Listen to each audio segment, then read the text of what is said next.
I'm Phil Borkin from JBWere's Investment Strategy Group. Over the past few months, we've been talking about our constructive but somewhat cautious views towards global equity markets after one of the strongest starts to a year in decades. Our view has been that given the magnitude of the rally we've seen, and briefly the S&P 500 hit all-time highs again, that from here returns are likely to be more modest. But are we being too cautious? Could 2019 turn into a year similar to, say, 2017, where equity markets just marched on higher in almost a linear fashion? That's not our base case, but it would be remiss of us to ignore that scenario entirely. So what would drive a meaningful upside from here in our view? Well, we see three main catalysts.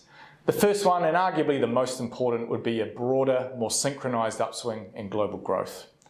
Certainly we've seen some stabilisation and improvement in the likes of the US and China, but for the rest of the world there's still a bit of disappointment. But if we started to see those economies, so Europe, Japan and the rest of Asia, start to record better growth outcomes, that would certainly do wonders for equity sentiment.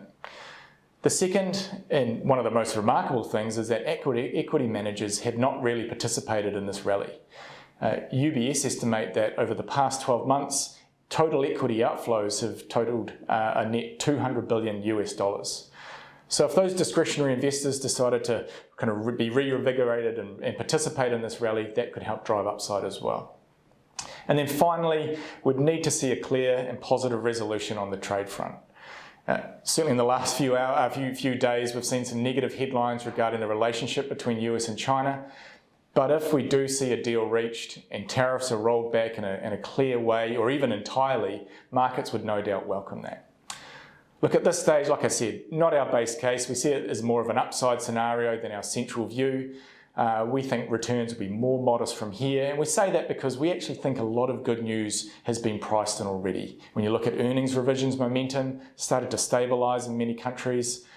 Valuations have recovered to levels which we think are relatively fair now, so it leaves less room in the tank, I suppose, for that to be a driver. And when we look at some of the factors that have helped the market to these levels where we are today, China policy stimulus, a more dovish shift from the Federal Reserve, we think that's largely in the price already. That doesn't make us negative. We're still constructive on the outlook overall. We're just a little bit more realistic about returns from here. And look, certainly if we saw a decent drawdown in equity markets, we'd probably be still a buyer of that dip. That's still our mindset. We just think that after the run we've had, things will start to moderate a little bit. I'll leave it there, but of course, if you have any questions, please reach out to your JBWere advisor.